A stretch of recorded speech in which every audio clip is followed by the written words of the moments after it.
Okay, so my name is Jody Covington. I'm with the Brand Development Group.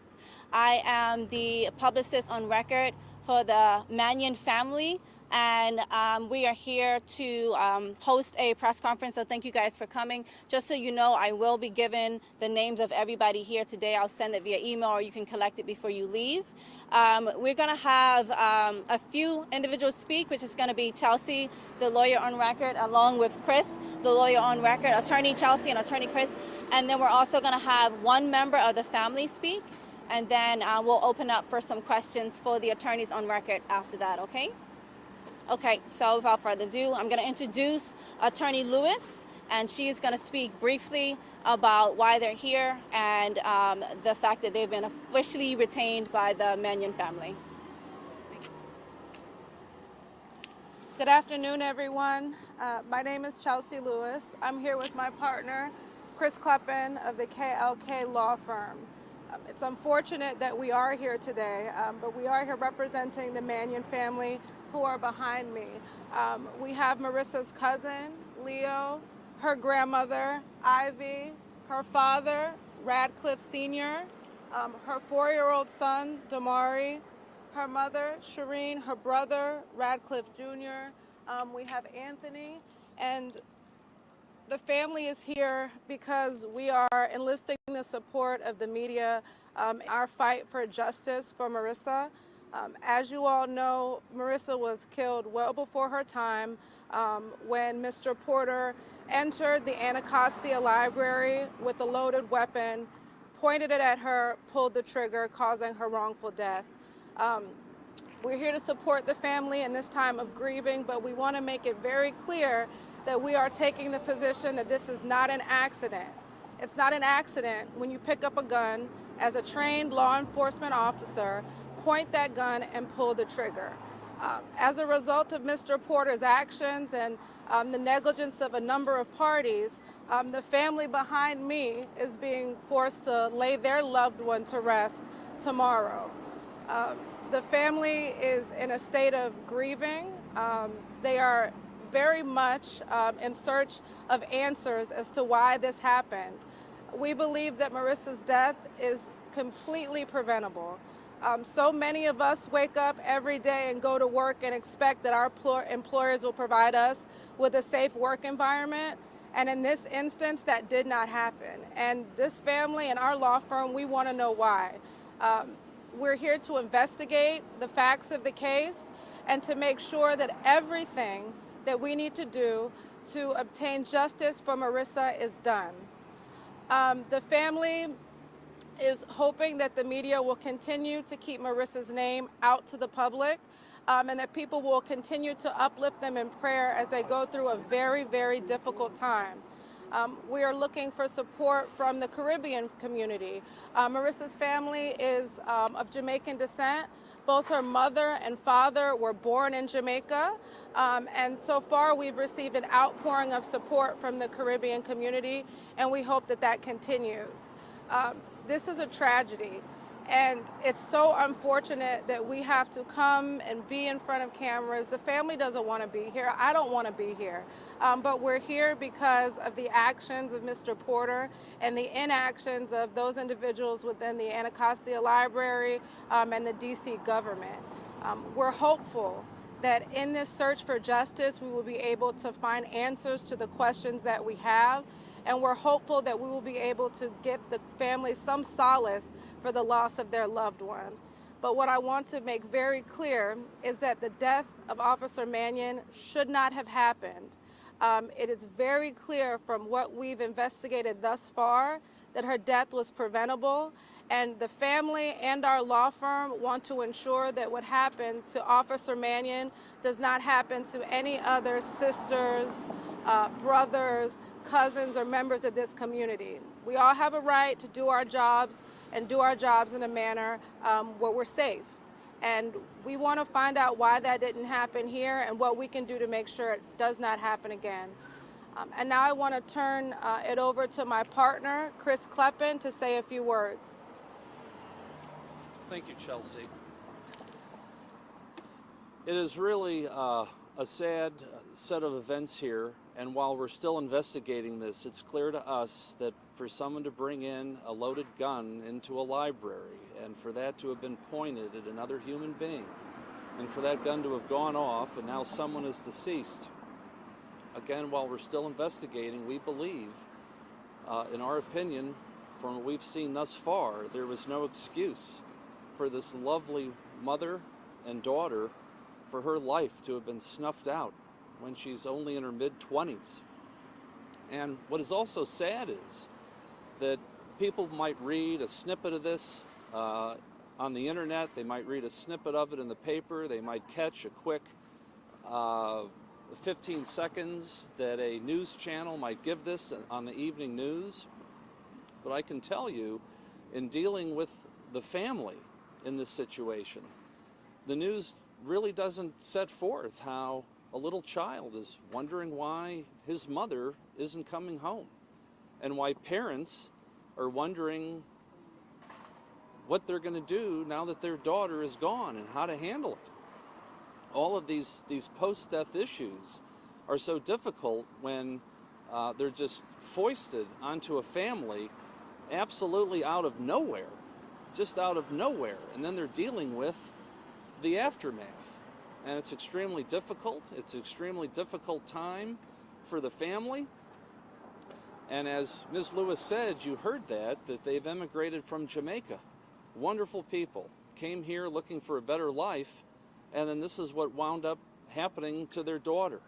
And frankly, it's very, very unfortunate. We intend to investigate this and to do everything that we can to bring justice for Officer Mannion. I, this time, would like to turn it over to the family member.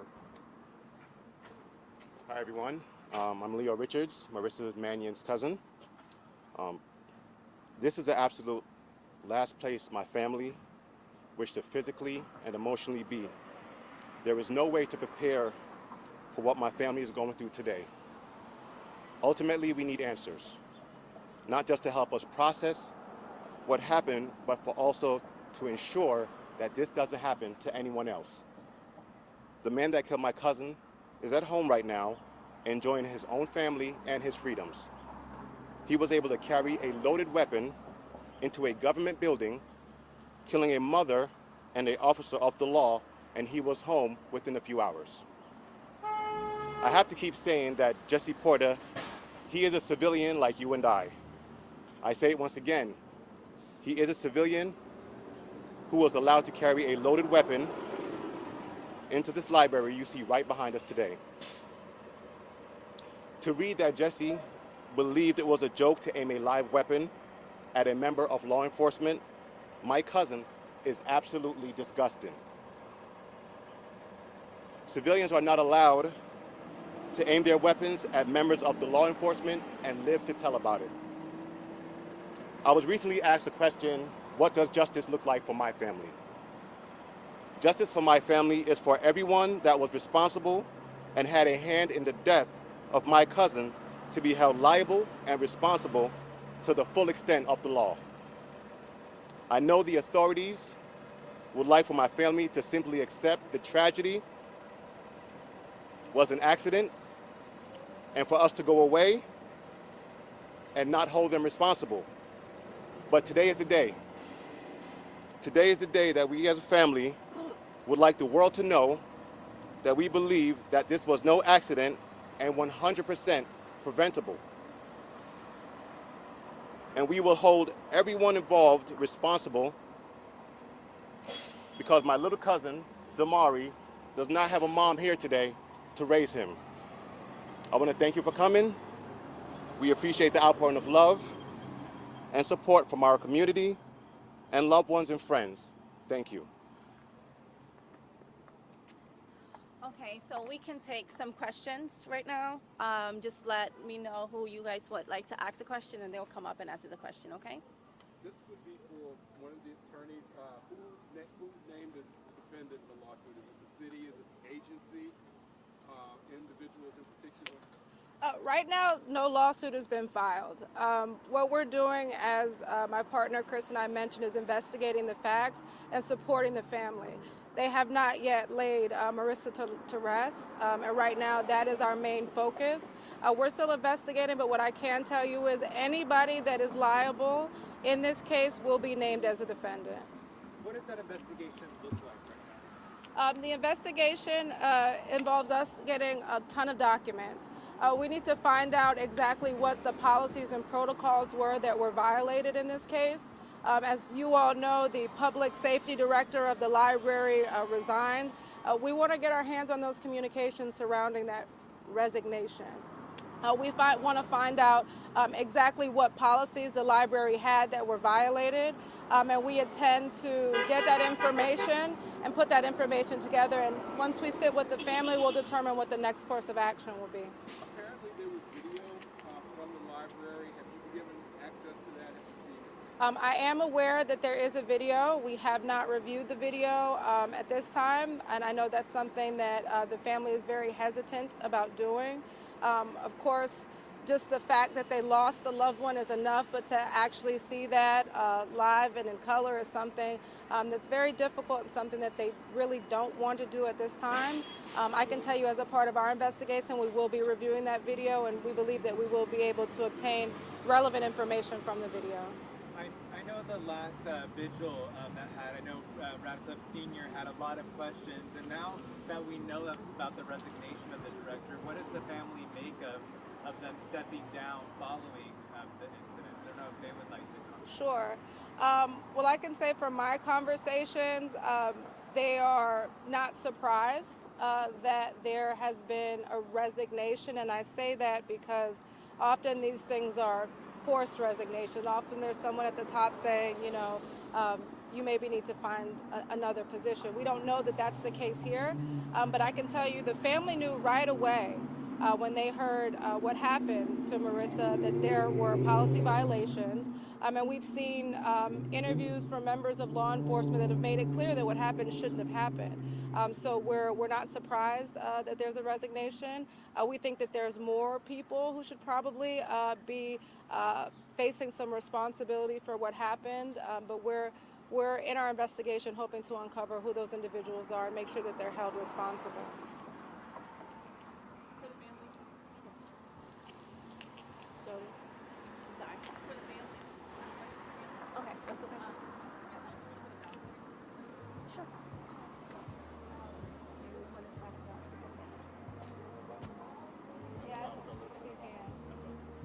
All right, Marissa had goals. I feel like Marissa had goals from she was a toddler.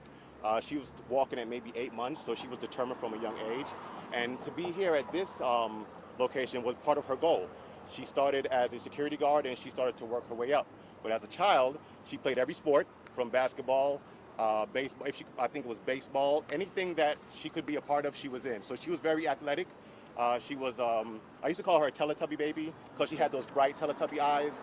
And she would just smile at everyone, and she allowed everyone to come in her area as a child. So like, she was very welcoming, very caring, loving, appreciative of family and everyone around her. So it's very surprising that someone would play this way with her. But she was a very active young lady who had dreams, who bought a home at 25, recently bought a car, moved her dad in. She was ambitious enough to know that she wanted her dad to be with her. So she moved him in, and she was very family oriented and wanted the best for her family. So, Damari's here, and she wanted the best for him as well. And that's why she was working so hard.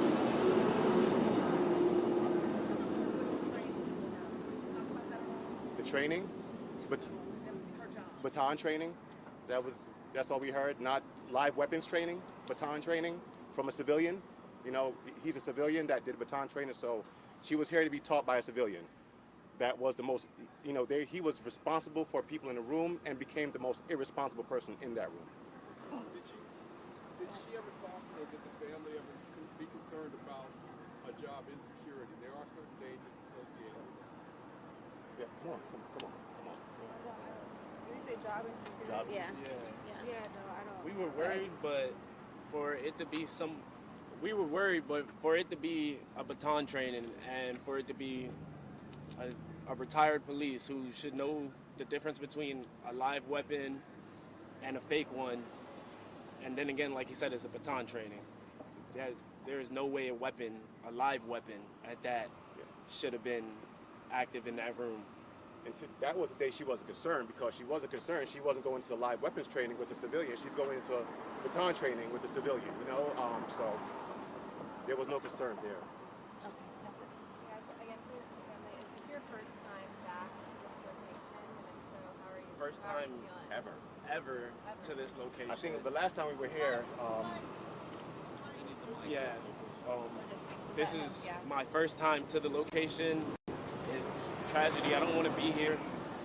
I have to come support my family, and that's why I can't really talk too much. What kind of support have you all received from the local police? Not a ton. The family immediately did not receive any condolences from the police department.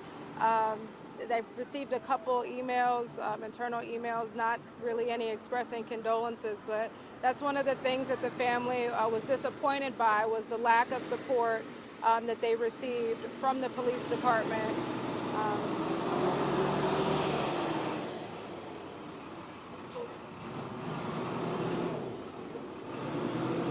Repeat that. Sure.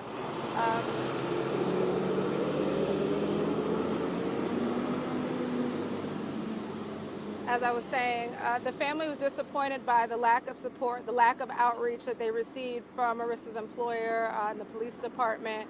It's really unfortunate, and I think one thing that they've made clear in our conversations is that they have serious concerns about the way that this case is being treated in terms of Mr. Porter. If you or I walked into a library with a loaded gun and pulled the trigger at somebody and said, oops, it was a mistake, I don't think that law enforcement would be as gentle with us as they've been with Mr. Porter. So we'd like to find out why he's been being treated in this manner, and why it seems that there's a lack of concern for the fact that he's taken someone's life.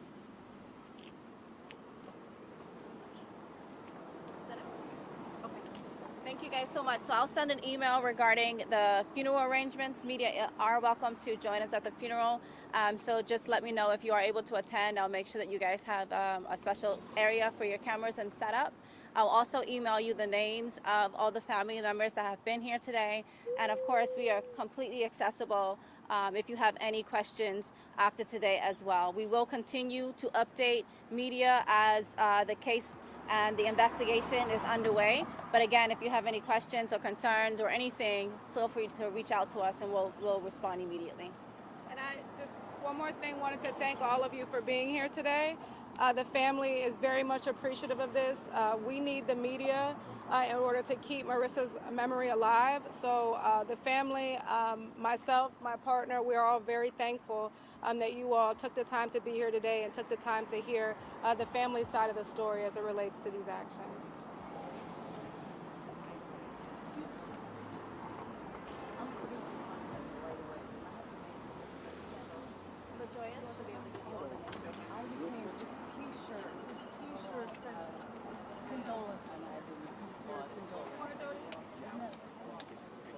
Well, who's going to give me the names? LaJoya, she has the name. Hi there. Could you tell me the names? Yeah, in fact, she can flip through.